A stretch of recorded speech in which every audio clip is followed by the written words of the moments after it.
Zadržiavanie vody, opuchnuté nohy, pocit tieže v tele. Aj to môžu byť prejavy spomalenej lymfy, ktorá nestíha odvádzať odpadové látky z tela. Ak sa pridá únava, bolesť hlavy či tlak v končatinách, je čas pomôcť telu jemne, ale účinne. Práve preto vznikla naša bylinná zmes lymfa, prirodzená podpora pre rozprúdenie lymfatického systému a ľahkosť v tele každý deň. Vytvorili sme jemné bylinné tonikum, ktoré podporuje prirodzenú rovnováhu tekutín v tele, prispieva k odvodneniu organizmu a pomáha harmonizovať lymfatický tok.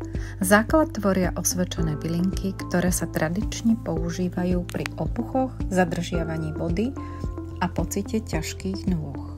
Zmes obsahuje žihľavu, ktorá pomáha odvodniť organizmus a podporuje obličky, lopuch prispieva k prečisteniu tela a správnemu fungovaniu lymfy, túžobník brestový uvoľňuje napätie a má jemné močopudné účinky. Pamajoran harmonizuje tok energie, fenikel zlepšuje trávenie a podporuje čreva.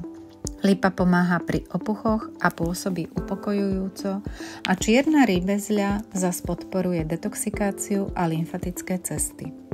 Čaj odporúčame piť 2-krát denne, ideálne ráno a podvečer. Užívajte ho formou kúry 3 týždne pravidelne a potom si dajte týždeň pauzu a následne môžete kúru zopakovať. Je to dôležité preto, aby si telo na byliny nezvyklo a mohli účinne pôsobiť. Pri príprave myslite aj na teplotu vody. Bylinky nezalievajte vriacou vodou, ale nechajte ju chvíľu odstať.